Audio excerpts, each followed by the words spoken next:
Module 11, Web Text Corpus. This module will give us a short description about the method of compiling a web text corpus with language data obtained from the web sources in an Indian language. We'll also see the problems and challenges involved into it, as well as we'll try to find out the application potentials of such a corpus in the works of language technology and in various domains of language applications. What is web text corpus? The web corpus, in principle, is different from the standard digital corpus on many aspects relating to its content and composition. While a normal digital corpus contains text samples both from physical and virtual worlds, the balance is normally tilted towards the samples obtained from the physical world. A web corpus, solely and wholly, unless otherwise desired, contains texts of the virtual world. That means the language data that are used to build up a web corpus are practically and primarily collected from various websites, from pages and similar virtual sources only.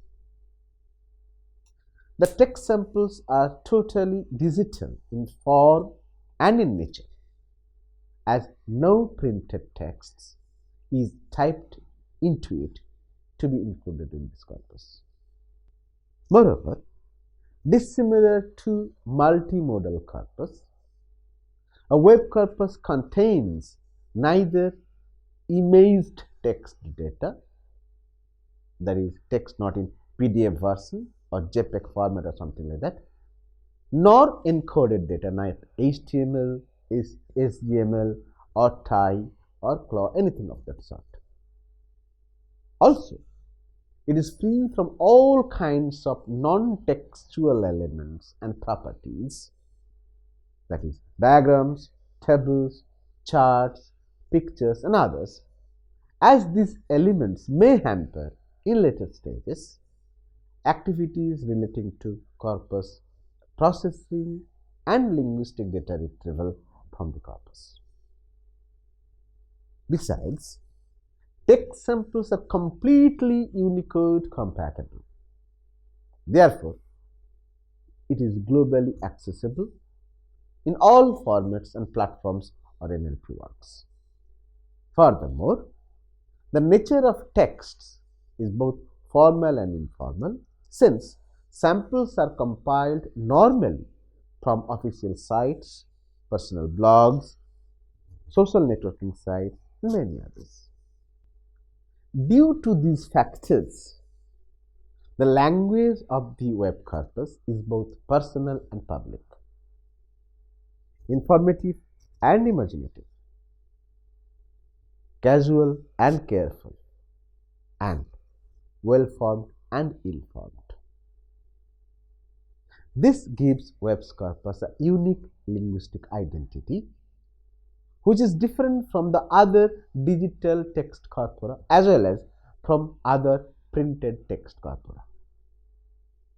Web corpus is a class of its own, which has tremendous potentials to reflect on the varied texture and colorful fabric of the language used in the cyber world. We'll now concentrate on the basic features of a web corpus. Based on form, formation, content and composition, it is possible to identify some notable characteristic features of a web corpus, which may differ from a general type of corpus. The features are something like that. It usually contains large amount of actual language data used in the virtual world in the form of web. It contains diverse text types. That means text can be collected from diverse sources available in the web. It also captures the varied spatio-temporal features of language use in the cyber world. Language data captured is both in synchronic and diachronic form in nature. Structure of web corpus is usually balanced in composition, but it may also be skewed to a particular research topic or research area if it desires so. It is adequately representative to the present state of the target language from which it is developed. Since its goal is to represent the present state of the language in use in question, it normally tries to represent the language as far as is possible with a wide variety of text types from the different domains of language used in the web. The texts included in a web corpus are usually found in unannotated form. Similar to a general text corpus, texts are stored in its raw form with a provision for extratextual and intratextual annotation, with scope for returning back to the original raw text if and when required. It contains both formal and informal texts, as the source of data is always open web sources. While formal texts are taken from official sites, informal texts are coming from personal and social sites that contribute to the constitution of the corpus. Easy augmentability is a unique feature of the web corpus. As and when required, it can be updated with new set of data to overcome the paucity of data as well as to overcome the skewedness or imbalance in text representation in the corpus. The text samples that are normally assembled in a web corpus are almost similar to that of a general corpus, and these are always open for verification and validation. Since texts are normally obtained from freely accessible websites and home pages, so one can verify at any point of time the validity of text data just by referring to the website or the source of the data. Since text samples are maximally representative of the actual use of language in the web, the corpus is maximally authentic with regard to its originality of the text, as well as with regard to the present state of the language. In fact, authenticity of text samples in the web corpus is beyond doubt, as it faithfully depicts the present state of the language in question. Quick and repeated retrieval of language data, information and examples is a crucial feature of a web corpus. Data can be extracted from this corpus quite easily, and the task one does not need to do can do it easily. The task one does not need to do by an expert can do on their behalf. Also, additional skill is not required to refer to the texts available in the corpus. So all the tasks now which are normally carried out on a general corpus can easily be carried out on a web corpus. Finally, the text database is always available for customization, a major advantage of a web corpus. Based on specific requirement, the database can be modified, minimized, enlarged, cluttered, shortened, or compressed or certain part of it can be deleted or customized to address specific research goals. Now, the purpose of the web corpus. Web corpus generation in all major Indian languages in a particular in a multilingual country like India is a challenging research task due to various factors.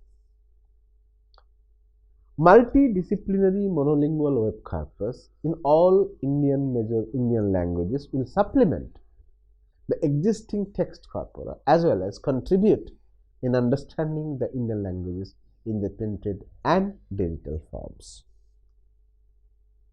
Domain-specific web corpora may be used as parallel translation corpora among all the major Indian languages for cross-lingual research and development activities. Data of the web corpus is meant to be used for developing language processing tools for pause tagging, spelling checking, lexical collocation, word processing, and many other tasks of language technology and computational linguistics. The web corpus may be utilized to develop a domain-specific digital lexical database for each of the Indian languages. The web corpus can also be used to compile domain-specific monolingual dictionaries as well as machine-readable dictionaries usable in other works.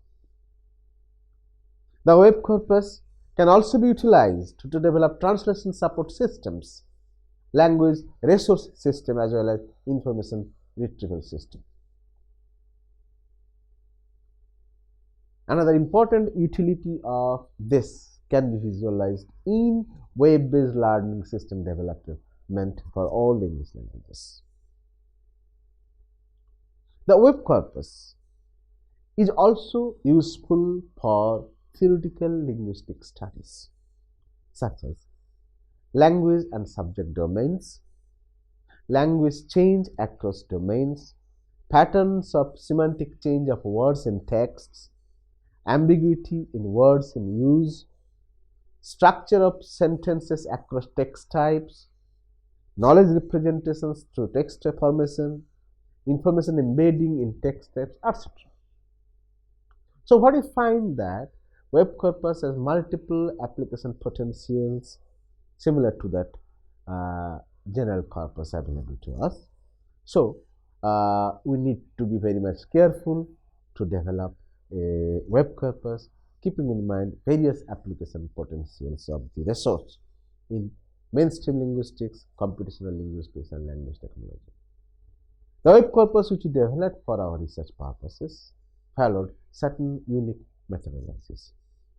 We are going to give certain information, some information about the methodologies we applied for designing this web corpus. To generate a web corpus, we apply various methodologies through which we can extract data in a uniform manner from various domains and subdomains from the web. The general issues relating to generation of a normal text corpus are also present here, also relevant to this context. The major issues that we considered with utmost importance include overall design of the web corpus, selections of domains and subdomains of texts, range of data to be collected, process of data collection, validation of the raw corpus, etc., which we have discussed in some details in others. So, what we find that there are many challenges involved into it. Some are technical problems, challenges, some are linguistic challenges. And how we have come across those things, we are going to discuss those things. The overall design of the web corpus. The overall design of the web corpus is very important since it asks for serious consideration what kind of content, what kind of materials, what kind of text should be included into it. Also, the tool for generating a monolingual corpus of web texts has to be done in such a manner that it opens up a new horizons of applications for online interactive interfaces that gives users for data facilities like data storage, text editing, data search and manipulation. So it's possible to develop good interfaces for collecting data from those. First, we need to identify the domains and subdomains where from we are going to collect the data. This was the basic issue we have to take into consideration. So text samples that are collected from the web had major domains as presented in the table here.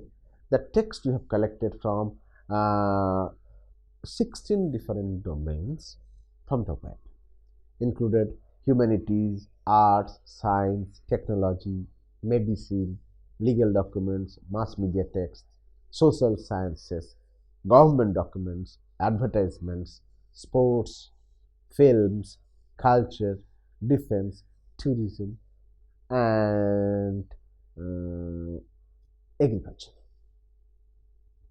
The basic thing here we want to say is that these 16 domains we have taken for our consideration for developing the corpus, but this is not confined to any other developer who are more interested to have text from other languages also, other domains also. So domain can vary based on the requirement of a particular corpus developer. For us,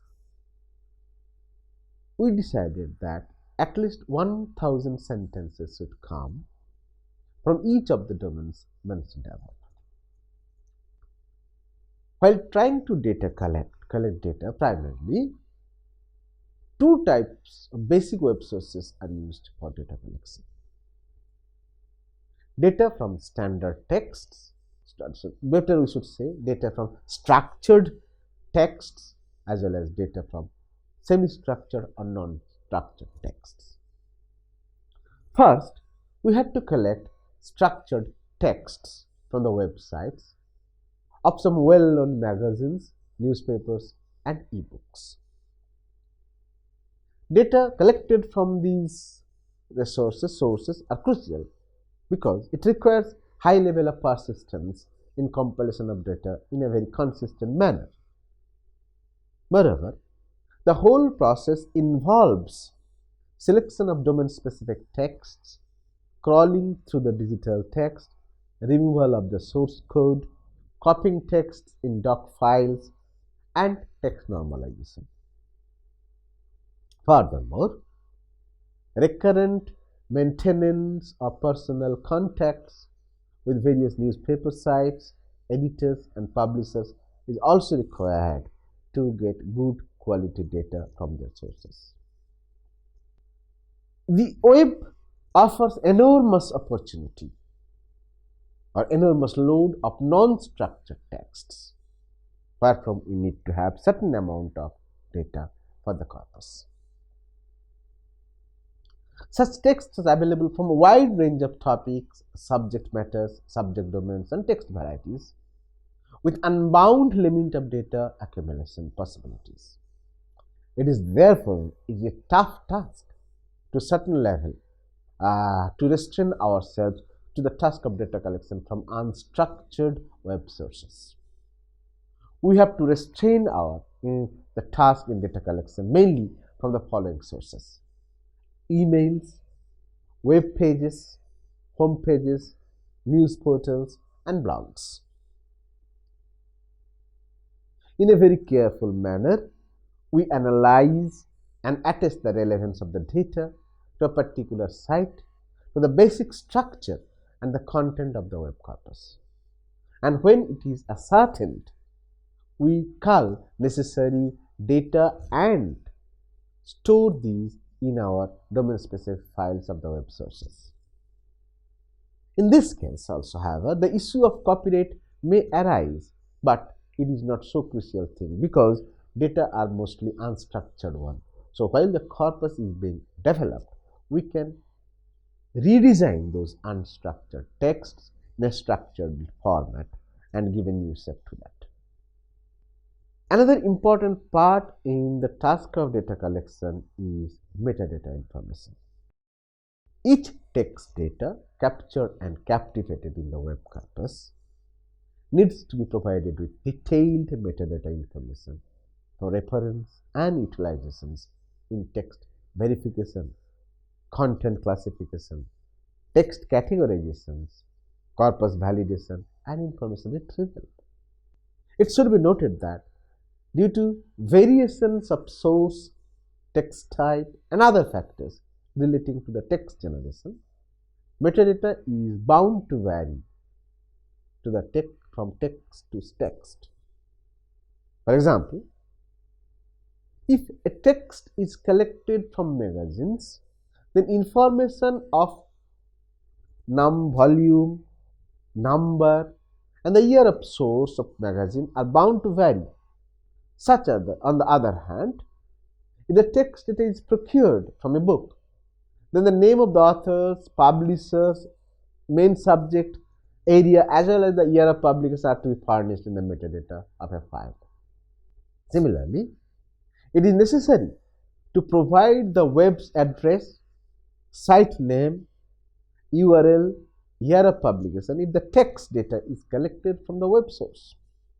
On the other hand, if data is collected from a newspaper, blog, or newspaper source, then it is mandatory to supply the name of the newspaper, place of publication, broad area of the text, date of publication, etc. in the metadata profile.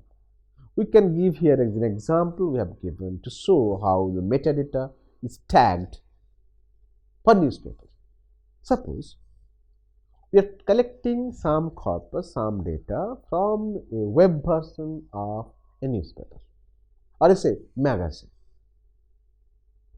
So we need to have several domains or 7 or 8 domains where metadata is required.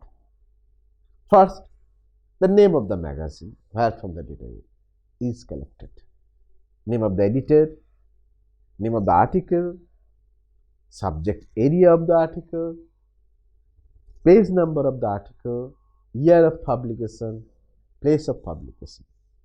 So these are the basic requirements of metadata information to be given for the texts, for the data collected from different sources from the web. Then comes the question of computerizing the data. After the web text data collection is over, appropriate and adequate preparation is necessary for entering the text in electronic format in the computer.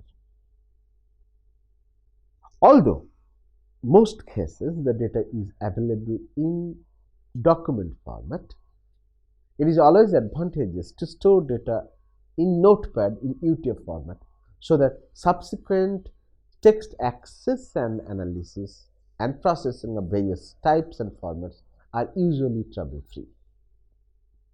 So, however, the most laborious part of the game is to process of extraction, manipulation, and storage of data in Unicode in the text font format. Also, there are problems relating to the selection of retrieval of data from various web sources as well as normalizations of the digital texts, because the compilation of texts, digital text in different sites, different web pages have different format. So it is very necessary that we should use certain tools, certain techniques like web page color or paragraph splitter, text normalizer tools to collect data, to normalize data, to store data, and to remove many unwanted properties which are available in the text. Next part is validation of web corpus. The process of validation of web corpus is a very important part because before the text data is validated and normalized, its importance is not attested. The process of validation usually starts just after the completion of the process of data compilation and text normalization. The sequential works of corpus value generation, normalization, and validation can also be carried out in a parallel fashion if there is a large team involved into it. So we can do, otherwise we can do it in a sequential manner. It is expected that if experts of language concerned are not present in the corpus building project, so you can hire some experts to validate the language data collected for that, so that they can certify what is stored in the web corpus is actually a good representative collection of the target language. It is always desirable to hire some external experts who would examine and certify that the corpus for access, so that the cloud of doubts or skepticism in biasness is evaporated from the mind of the people who are using it. Now, problems which we faced in the task of generating the web corpus. First, we call is technical problems. First problem is problem of data availability. We noted that there are huge texts available in some domains, while no text is available in some other domains. For instance, getting specific text data for certain subdomains is a real big challenge. It is difficult to extract data from domains like national security and defense, forensic science, social science, social society and community, ethnology, science and technology, which are several sub-domains like war technology, landscape and architecture, paleontology, paleogeology, genome technology. So these are meant to mention a few where from it is very difficult to get good amount of data. Either there is not sufficient data available, textual data to be used, or data is encrypted in such a manner that it is not possible to retrieve from those sites. Then there are problem of download and storage. There is a very difficult problem, particularly in the Indian languages. While downloading the text data on the server, we may come across several other technical problems. In most cases, the text data is not compatible to the encoding architecture used in the Unicode. So it may happen in many situations. It is observed that we have collected data, but while we are converting the data into Unicode, the data is not being converted. It turns out to be garbage. So we have to discard the amount of data. So many of the texts which are now available in the web are not Unicode compatible, and for us, those data has no value at all, because once it is not Unicode compatible, that data is not going to be processed or utilized in any way. So storage of data once it is collected is another important problem. How those data has to be stored in different format, different styles. So we can have several formats: HTML format, doc format, RTF format, and different formats can be used to make the text compatible for cross verifications, for data processing and retrieval. Next problem is technical problem is copyright problem. Due to copyright constraints, it's also not possible to get the entire amount of data available in the web. So following the rule of some copyright issues related legal problems, we have a well-defined, say a limited size. We can go for a 1/3 of a text or only 90 words from a paragraph or something like that, which we followed here for our purpose to tackle the issue of copyright problem about the authenticity or the right of the publication of the texts by those people who have uploaded or put the text in the web. So copyright problem is still a big issue, which is also disturbing us technically to retrieve data from the web source.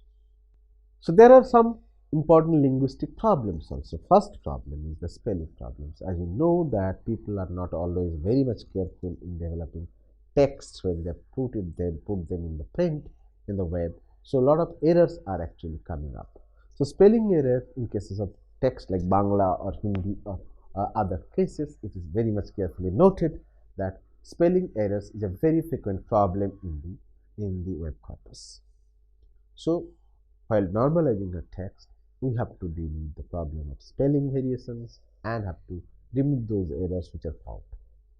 Also, there are certain grammatical or syntactic errors, ill-formed sentences also found in the corpus, and those ill-formed sentences are also corrected. Third important thing we have noted over here, that there are some informal words which are normally not used in a formal situations are also used in the web corpus, and also some abbreviated forms, some shortened forms, some crippled forms, half-made forms are also found there. Those forms also are taken into our corpus, but those errors are normally removed. Then there are punctuation errors.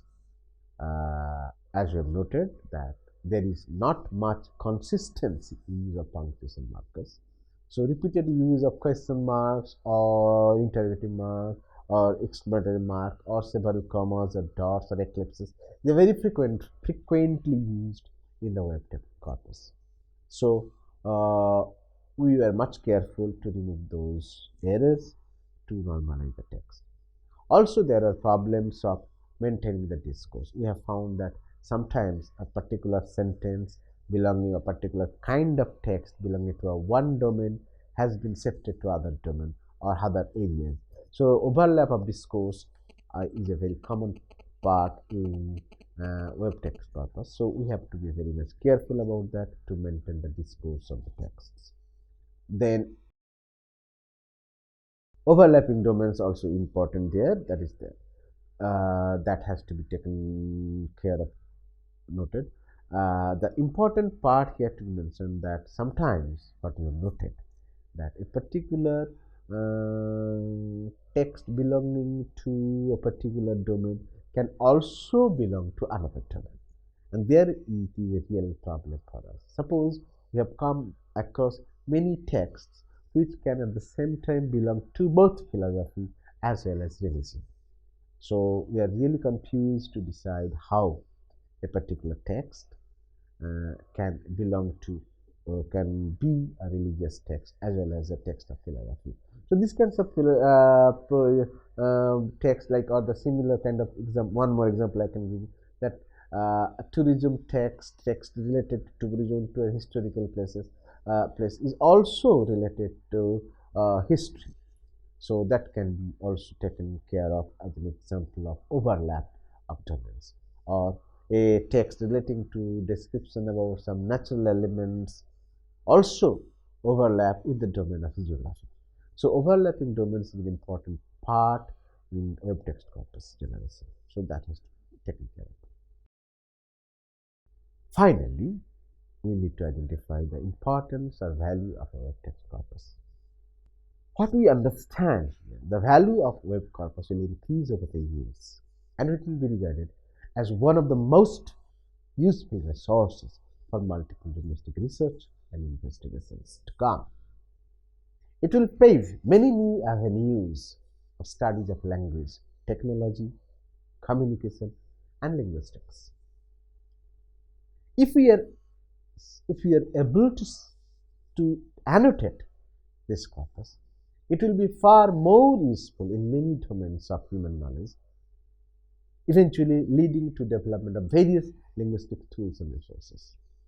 What we realize now here is that the World Wide Web, which is visualized as a useful linguistic resource, is itself a unique linguistic world full of surprising linguistic data and information.